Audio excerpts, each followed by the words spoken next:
It's nice to have you in the studio. Normally, we're just chatting on the I phone. know. Right? It's a nice change. It is a nice change. How did this idea come about?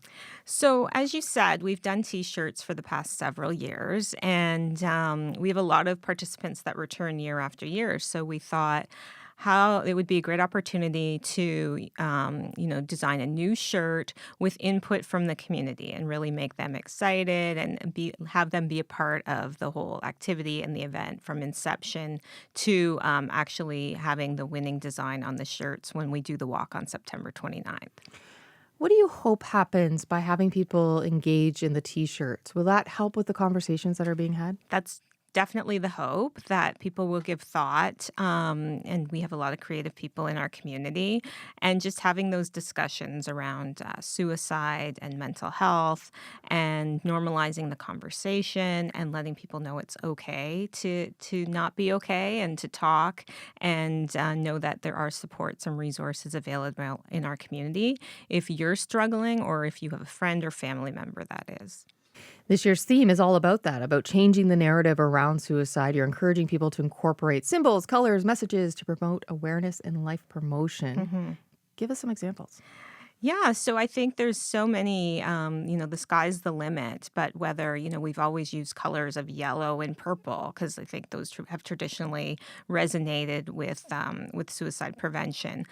We've also tried to really highlight messages of hope over the last several years because I think when someone chooses to end their life, in a lot of instances, it's hope that they've lost, that everything else, they've tried and they just don't see any light at the end of that tunnel. So, some people have said coming out of the darkness and, those kinds of Above themes above water. water. And so I'm really excited to see what some creatives come up with in our community.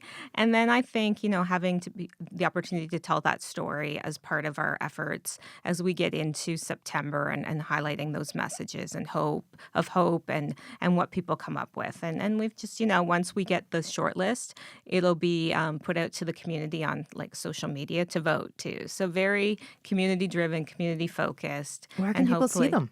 well, we're going to post them like all on our CMHA socials once we get the short list or all of the submissions. And then there'll be a voting process. And then the ultimate winner will be featured on the T-shirt.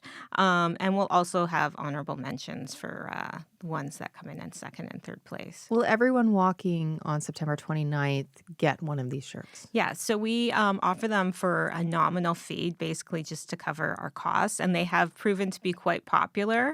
One year we thought, oh, everyone will have a shirt, so we probably don't need to do it, and we were mistaken. There was a lot of appetite for these shirts, so again, we don't look to make a lot of money, but just to cover our costs. So for $20, you'll get a pretty cool T-shirt this year and show your support during the walks that are happening September the 29th. And those will be in Windsor at the St. Clair College Sportsplex, in Leamington, and also one in Belle River. So we try to make Spread it it out. able to participate throughout the county.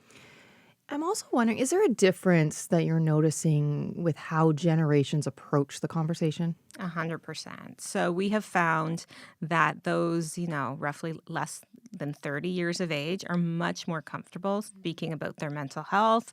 They know signs and, what they can do to support their mental health. And it's not a stigma for them, right? They feel free and quite comfortable. They've grown up in an environment whereby that has been more normalized.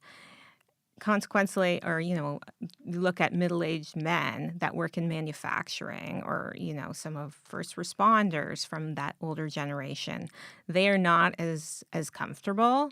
They come from the generation where it's like suck it up, don't let anyone see you, an emotion, it's just part of the job, part of life. And those can be the ages that have the higher completion rate of a suicide. So we're definitely at CMHA doing targeted outreach to some of those groups and demographics that have been less likely to come forward. Yeah, we know that there's some differences across the lifespan. So, what work needs to be done to bridge that gap? think it's just ongoing normalization that mental health is health. And if you broke a bone, you wouldn't hesitate to go see a doctor and get it fixed. So if you're having issues with your mental health, then you should look for, someone to go talk to or speak with and look for those supports because they are available. And just like other physical ailments can be healed with the proper a plan of action, so can your mental health. Okay, here's my T-shirt. Ready? Yeah. As you were talking, it Okay. just came to me. Okay. Okay, so it's a chain of people. Yes. So think like shadows of Yes. stick people, and in the middle a candle, which would be the Yes. hope when we all Yeah. come together. I think it's a winner. You think so? I think it's a winner. I think Yeah. so. That's what I see when Yeah. you're talking. Yeah. Is this idea of our whole community coming together and Yeah. reigniting hope. Yes. That Yeah. if we have these conversations, things can change. 100%. Like the Yes. conversations you and I are having. Exactly. Really quickly before I Yeah. let you go, Yeah. how can the community get involved in the walk? Yeah, so if you go to windsoressex.cmha.ca, you can find all the information about how you submit your submission, and there's an email address. It has to be in some formats, but all of that is on our website, and you have until Friday to get those in. Excellent. Thank you so much, Kim. Appreciate it. you. Love having you in the studio. Kim Likewise. Willis is the Director of Communications and Mental Health Promotion at the Windsor Essex branch of the CMHA.